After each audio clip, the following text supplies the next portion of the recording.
Dito sa Papa Dudut Stories, ikaw ay hindi nag-iisa.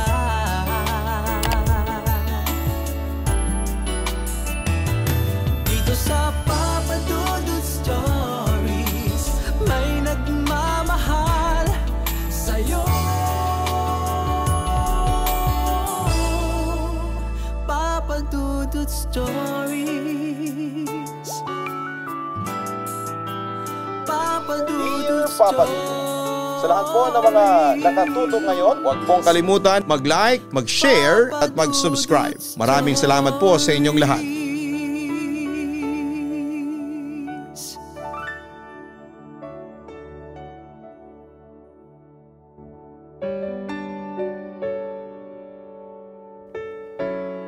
Dear Papa Dudut, bago ang lahat ay nais kong ipabatid sa inyong programa at sa mga masusugid ninyong mga listeners na isang maganda at masayang araw po sa inyo.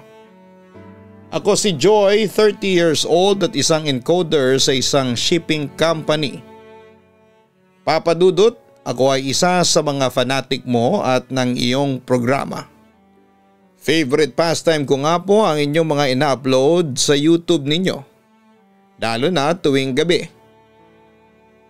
Siya nga pala ay nais kong mag-share ng kwento ng aking buhay. Papa Dudut, meron akong best friend simula pagkabata, si Carlos, isang public school teacher.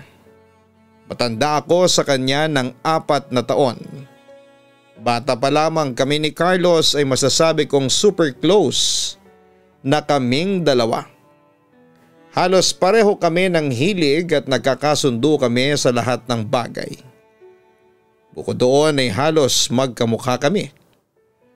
Marami nga ang nagsasabi na para daw kaming magkapatid.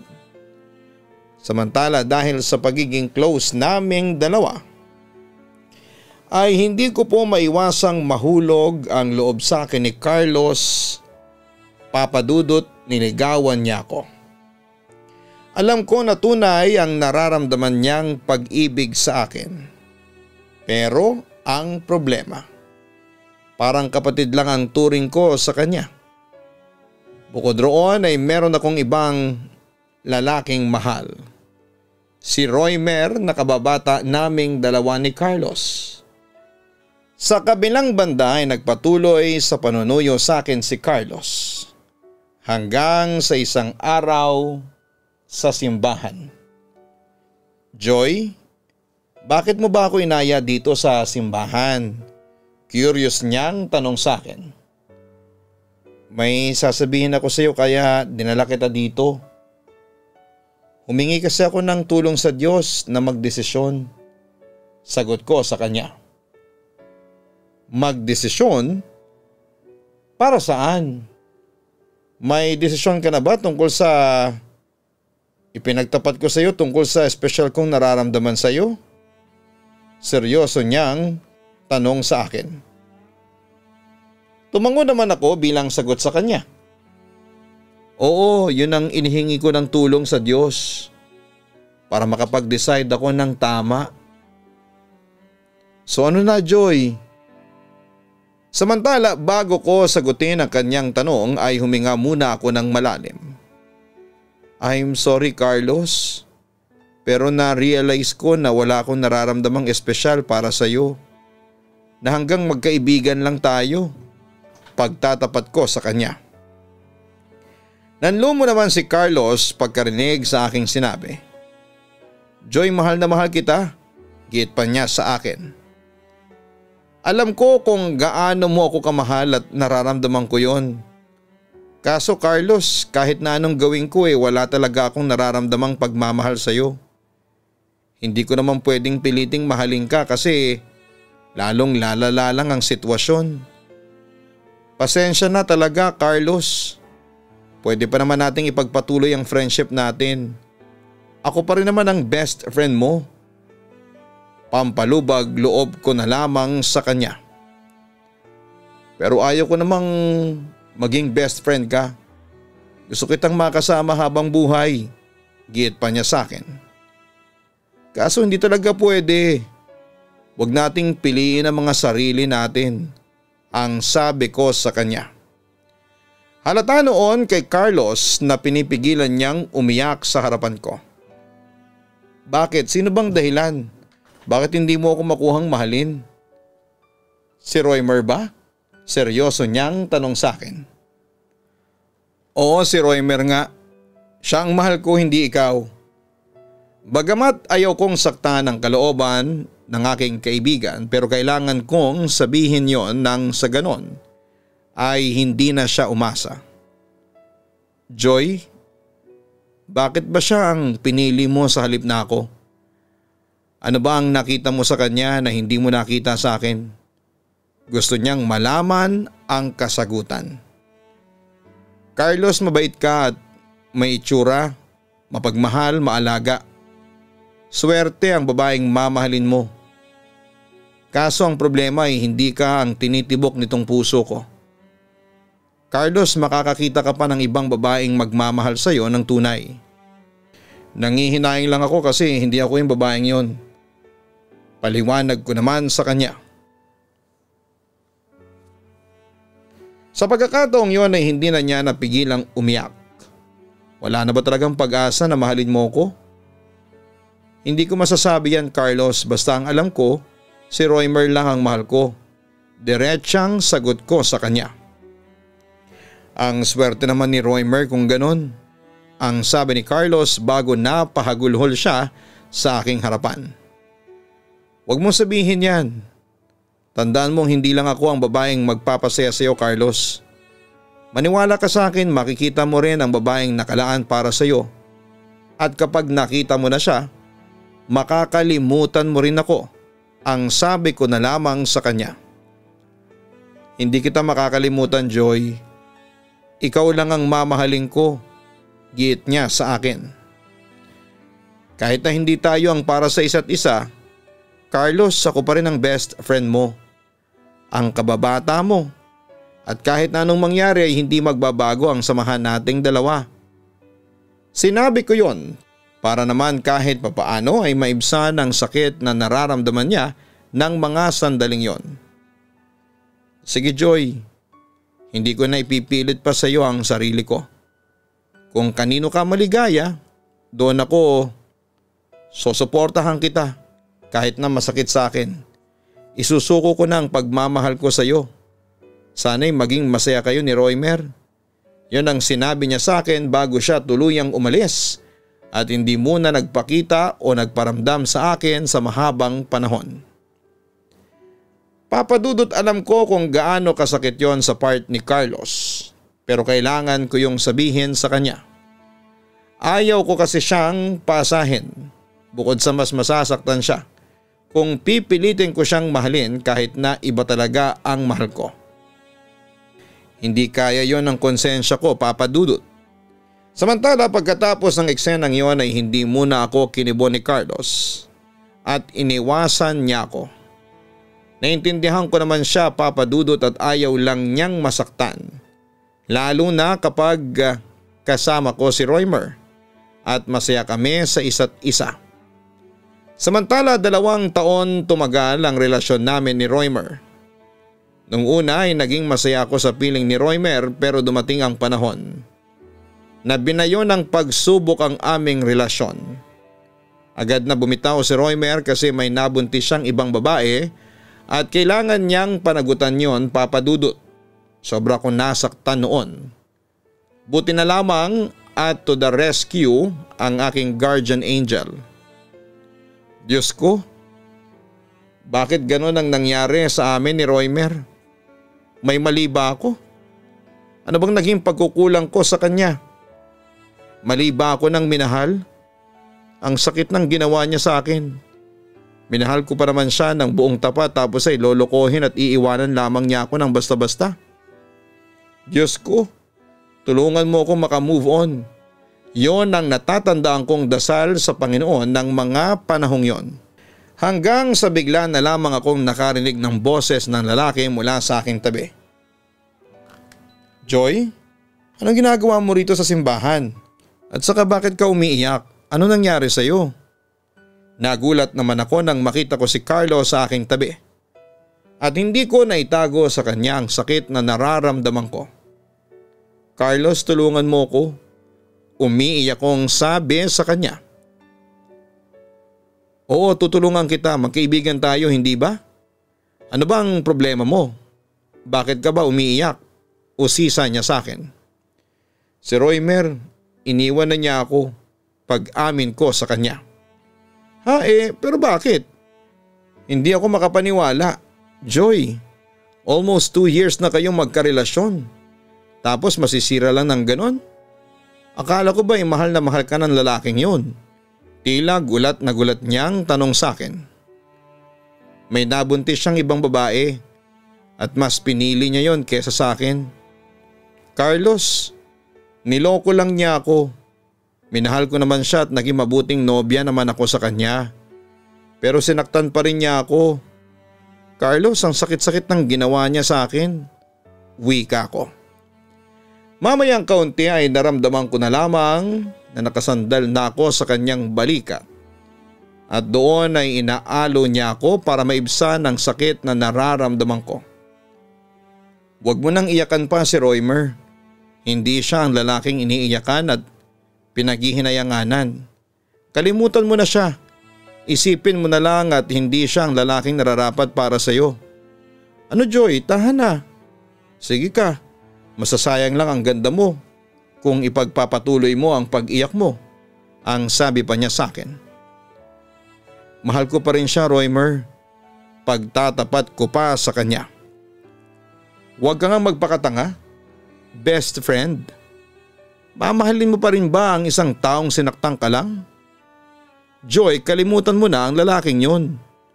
Alam mo kung ako lang sana ang pinili mo, hindi ka iiyak ng ganyan. Malungkot na wika pa niya sa akin. Sa totoo lang ay hindi lang ikaw ang nasasaktan ngayon, ako rin. Nasasaktan ako kasi umiiyak ang best friend ko, ang babaeng kaysa-isa kong mahal. Nasasaktan ako kasi kahit na anong gawin kong efforts para ipakita sa kanya kung gaano ko siya kamahal ay hindi rin niya pansin yon. Nasasaktan ako kasi patuloy na nagbubulag-bulagan ang babaeng yon sa pag-ibig ko. Napatingin naman ako sa kanya. Carlos, patawarin mo ako pero hanggang best friend lang ang kaya kong ibigay sa iyo. Kung ako lang sanang minahal mo, hindi mo mararanasan ang mga yan. Hindi ka iiyak sa akin. Pero ganun talaga. Kahit na anong gawin ko hindi mo ako kayang mahalin. Kailangan ko na lang tanggapin na hanggang dito na lang tayo. Damang-dama ko ang sakit sa sinabing yun ni Carlos. Siguro nga, napakamanhid ko pagdating sa iyo. Naaasar ako sa totoo lang kasi hindi ko kayang mahalin ang best friend ko na handang sumalo sa akin sa lahat ng oras. Pero anong magagawa ko? Hindi talaga Carlos, hindi ko alam kung kailan kita matututunang mahalin. Tugon ko sa kanya. Kalimutan mo na lang yung mga sinabi ko. Huwag ka nang umiyak. Samantala ay nagpahid naman ako ng luha. Sige, hindi na ako iiyak. Ayaw ko namang maging OA ako sa harap ng best friend ko. Basta Joy tandaan mo. Hindi man naging tayo, handa pa rin kitang tulungan at mahalin bilang best friend. Basta sa lahat ng oras na kailanganin mo ko, naririto lang ako to the rescue. Sabi na lamang niya sa akin. Papadudot nagpatuloy sa panunuyo sa akin si Carlos pero negative pa rin ang resulta. Hindi niya ako napa-in love. Siguro dahil sa kapatid lang talaga ang turing ko sa kanya. Sinubukan ko rin naman siyang mahalin pero hindi talaga madikta siya nitong puso ko. Samantala makalipas ang ilang buwan ay tumigil sa panunuyo si Carlos sa akin pero nanatili siyang best friend ko. Maalaga, maalalahanin at sweet. Pinaparamdam pa rin niya sa akin na espesyal ako sa kanya. Alam mo, swerte ang mapapangasawa mo. Natatandaan kong sabi ko sa kanya isang umaga.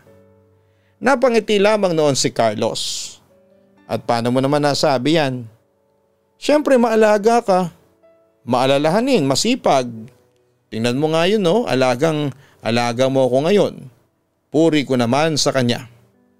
Kaya nga sinasabi ko sa iyo saswertehin ka kung ako lang ang pipiliin mong mahalin.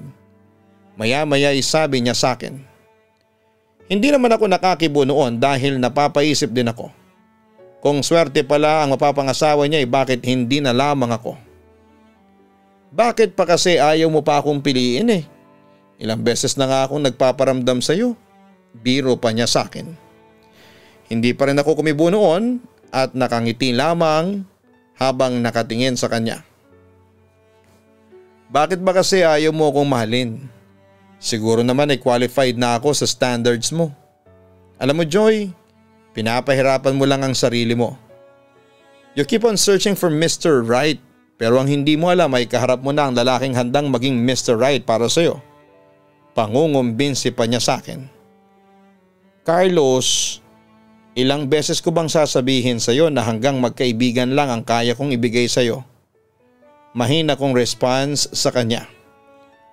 Alam ko hanggang doon lang ang role ko sa buhay mo. Wala akong magagawa doon. Pero hindi ko pa rin kinakikitaan ng lungkot si Carlos Papadudot. Hindi ko alam kung nagpe-pretend lang ba siya o tanggap na niya talaga ang katotohanan. Pasensya na talaga. I know how much you love me. Hindi ako manhid Carlos. Pero sa ngayon kasi ay wala pa akong nararamdaman sa iyo. As in beyond friendship feelings. Sa ngayon hanggang kaibigan lang ang kaya kong ibigay sa iyo but still, hindi ko naman sinasarado ang puso ko sa mga posibilidad na mahalin din kita. Carlos, if you really love me, handa kang maghintay sa kasagutan ko. Pero hanggang kailan yun? Curious niyang tanong sa akin. Yan ang hindi ko alam. Kaya maaga pa lang, sinasabi ko na sa iyo, huwag ka nang maghintay pa sa akin. Huwag ka na munang umasa na magiging tayo sa bandang huli. Sagot ko naman sa kanya. Sige Joy, yun lamang ang sabi niya sa akin. Actually nangihinayang ako sa sitwasyon natin. Nangihinayang ako because I can't love you today. May hinahanap pa kasi ako sa inner self ko na pwedeng makapagsabi na handa na kitang mahalin.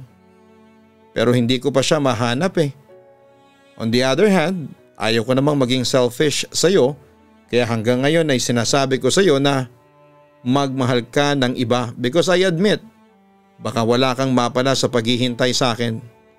Don't deprive yourself with happiness. Karapatan mong lumigaya at hanapin mo ang kaligayahan sa ibang babae. Wag lang sa akin. Paliwanag ko pa sa kanya. Sige Joy, tatandaan ko yung mga sinasabi mo. Nakangiti niyang wika sa akin. Yun na nga Papadudot, doon ay muling sinabi sa akin ni Carlos na mahal pa rin niya ako. Pero tanggap niya ang aming sitwasyon. Hindi na rin niya pinipilit ang sarili niya bagkos ay susuportahan daw niya ako sa mga gagawin kong desisyon sa buhay. Papadudot doon ko na-realize na napakaswerte ko kasi may best friend akong ganon. Hiling ko lang noon sa Diyos na sana'y masuklian ko ng pagmamahal ang pagmamahal na ibinibigay niya sa akin.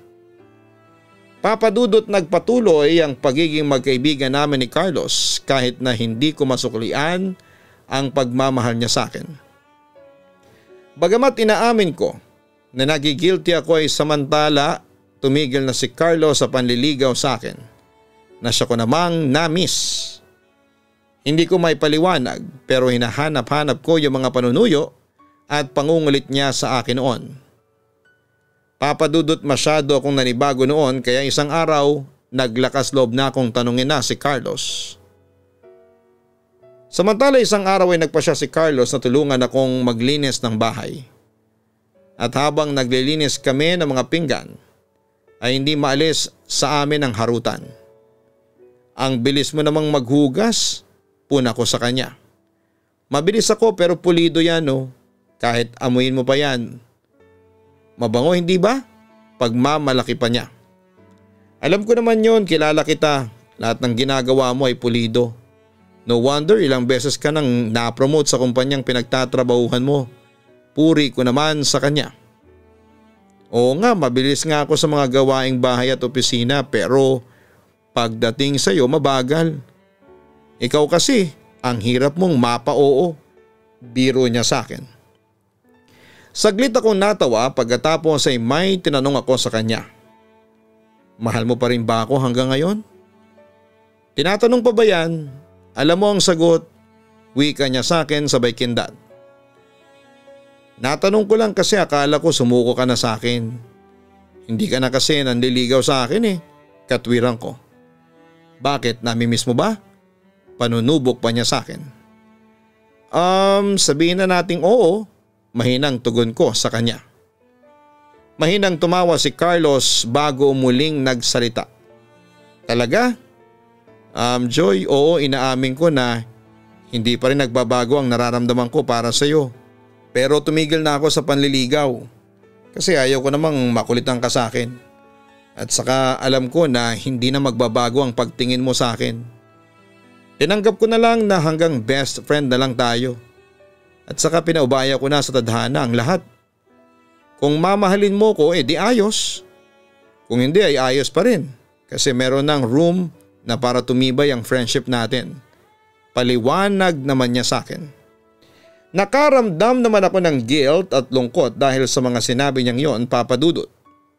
Sana masuklian ko ang pagmamahal mong yan sa akin. Don't worry, nasuklian mo na. Yung pagiging mag-best friend natin hanggang ngayon sukli ng maituturing yun. Masayang sagot niya sa akin. Lalo lang tuloy akong inusig ng aking konsensya. Alam mo Carlos, minsan naasar ako sa iyo. Naibulalas ko. Teka bakit ka naman naasar sa akin? Nakangiting wika niya sa akin. Kasi napakamartir mo. Nakukonsensya tuloy ako. Hindi ko alam Papa Dudut kung ginagamitan ba niya ako ng reverse psychology para makonsensya ako sa ginagawa ko sa kanya. Samantala'y tumawa lang ulit si Carlos. Makonsensya ka man hindi ko na kasalanan yon. Ikaw kasi, pinapahirapan mo pa ako Biro pa niya sa akin. Papa Dudut, pagkatapos noon ay muling nangulit sa akin si Carlos at muli niya akong sinuyo. Ngunit ang pagkakamali ko noon ay patuloy ko siyang binaliwala na siya namang nagpasakit sa damdamin niya. Kaya isang gabi, Joy, wala na ba talagang pag-aasa ako sa iyo? Seryosong tanong niya sa akin. Ngunit wala siyang response na nakuha sa akin kaya muli siyang nagtanong sa akin. Bakit ba hindi mo ako makuhang mahalin ha Joy? Ano ba talaga ang mali sa akin? Ano pa bang gusto mong gawin ko para mahalin mo lang ako? Ano pa ba ang dapat kong gawin para maging tayo na? Bakit hindi mo maramdaman ang pagmamahal ko sa iyo? Joy, bakit patuloy mo kong sinasaktan ng ganito? Huminga lamang ako ng malalim ng sandaling yon. Hindi ako makapagsalita Papa Dudut kasi baka kung ano lang ang masabi ko na lalo lang ikasama ng loob niya. Bakit ang manhid mo? Lahat ginawa ko na. Ibinigay ko na sa iyo ang lahat pati oras ko, buhay ko. Tapos wala pa rin. Hindi naman sa humihingi ako ng kapalit pero kahit katiting man lang na pagmamahal, wala kang nararamdaman sa akin? Question niya sa akin. Sa totoo lang ay naguguluhan na ako sa mga nararamdaman ko sa iyo. Hindi ko alam kung pagmamahal na ba ito. Hindi ko ma-explain. Sa totoo lang Carlos, sinubukan naman kitang mahalin kaso hindi ko alam kung bakit hindi pa ako maliwanagan sa tunay na nararamdaman ko sa iyo. Ayaw ko namang magmadali kasi ayaw kong pagsisihan yon sa bandang huli. Carlos, unawain mo na lang ako. At saka sinabi ko na sa iyo na nang maaga pa na huwag kang maghintay sa akin. Na huwag kang umasa sa akin. Kasi ayaw kong masaktan ka lang sa huli. Pagtatapat ko sa kanya. Samantala ay huminga muna siya ng malalim sa akin bago muling nagpatuloy. Nga pala Joy, natanggap na ako bilang teacher sa Amerika. Inaayos ko na mga papeles ko papunta ron. Nagulat naman ako sa aking narinig. Ano Carlos? Bakit hindi mo sinabi sa akin na may bala ka palang pumunta ng Amerika. Hindi ba naroon na ang tatay ko? Nung 1 taon pa niya ako pinipetisyon. Doon ako magtuturo bilang teacher. Bale baka sa susunod na buwan ang alis ko. Inform niya sa akin. Bakit ka pa aalis? Iiwanan mo na ako? Alam ko wala akong karapatang magtanong noon sa kanya pero nagawa ko pa rin yung sabihin. Naroon kasi sa Amerika ang opportunity. Malaki ang kikitain ko doon bilang teacher. Hindi naman kita iiwanan, Joy. Aalis lang ako para maliwanagan ka kung ano ba talaga ang role ko sa buhay mo. Baka kasi nakakagulo na ako sa buhay mo. Diretsang wika niya. Yan ba talaga ang desisyon mo? O sisa ko sa kanya? Tumango naman siya bilang sagot sa akin. Buo na ang desisyon ko, Joy. Sige, kung saan ka masaya so suportahan kita. Iyon na lamang ang sagot ko sa kanya. Pero meron pala siyang ine-expect na sasabihin ko pero hindi ko nagawa. Alam mo, hindi yan ang ine-expect kong sasabihin mo sa akin. Pero sige, salamat na lang pero Joy, ngayon ko lang napatunayan na wala talaga akong pag-asa sa iyo. Siguro nga'y dapat wag na akong umasa sa iyo.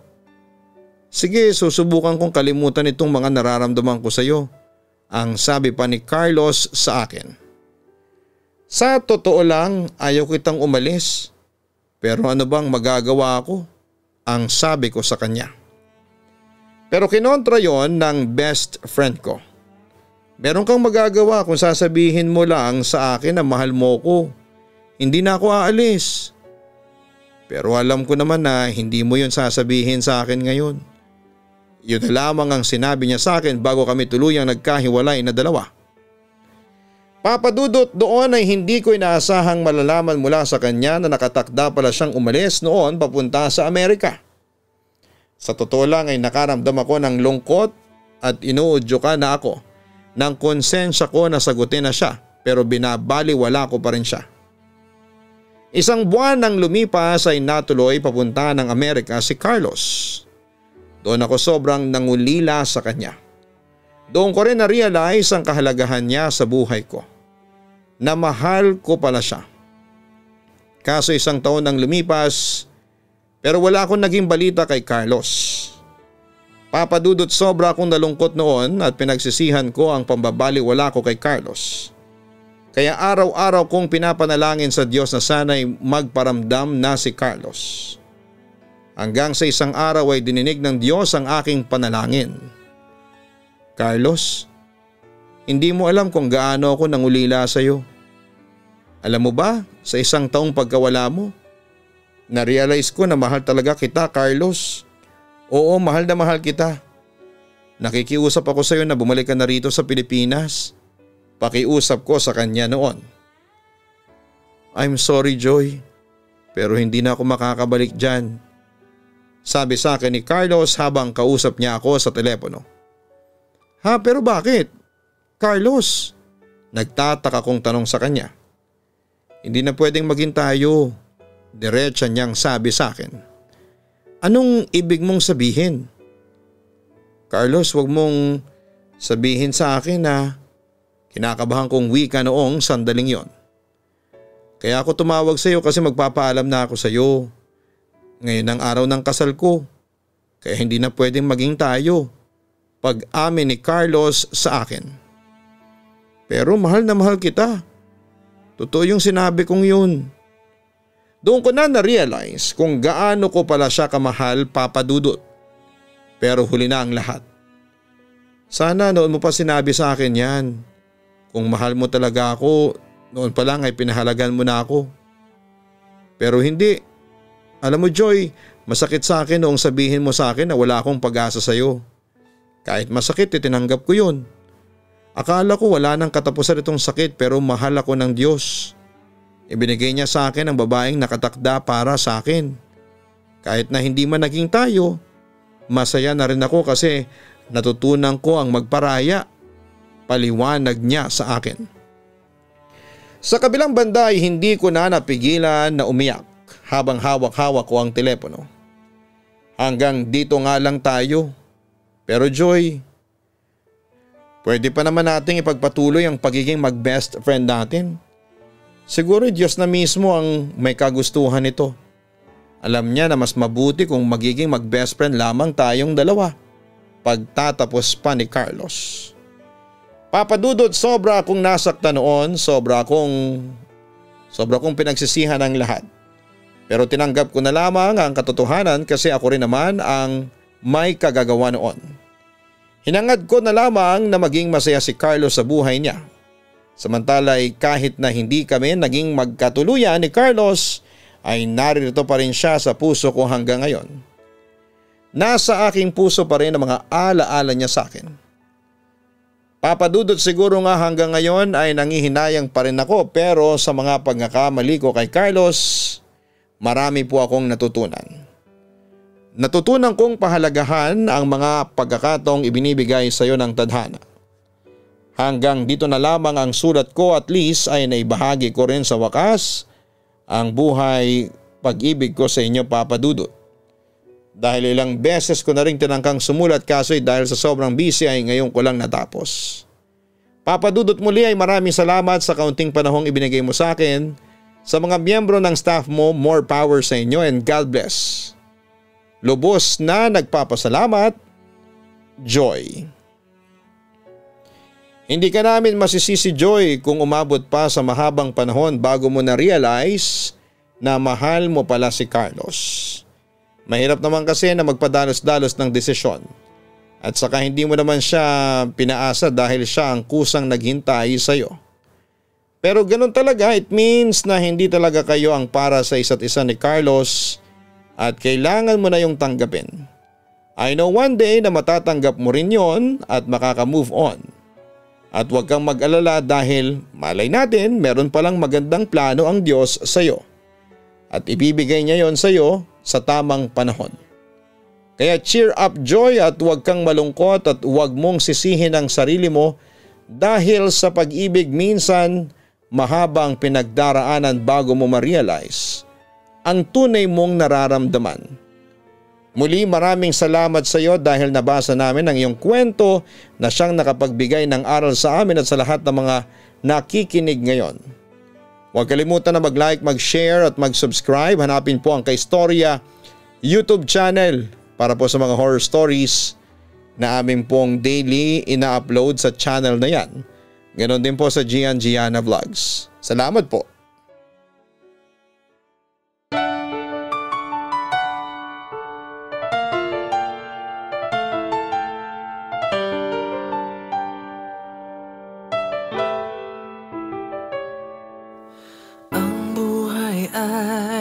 mahiwaga, laging may lungkot at saya. Sa Papa Dudut Stories, laging may karamay ka.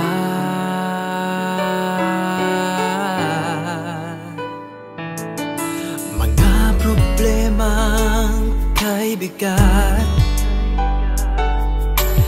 dito ay pakikinggan ka. Sa Papa Dudut Stories, kami ay iyong kasama.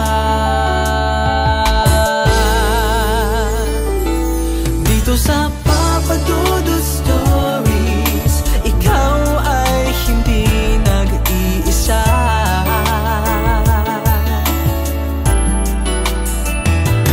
Dito sa Papa Dudut Stories, may nagmamahal sa'yo. Papa Dudut Stories, Papa Dudut Stories,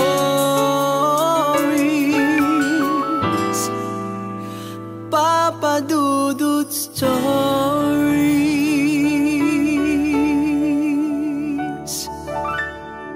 Hello mga ka-online, ako po ang inyong si Papa Dudut. Huwag kalimutan na mag-like, mag-share at mag-subscribe. Pindutin ang notification bell para mas maraming video ang mapanood ninyo.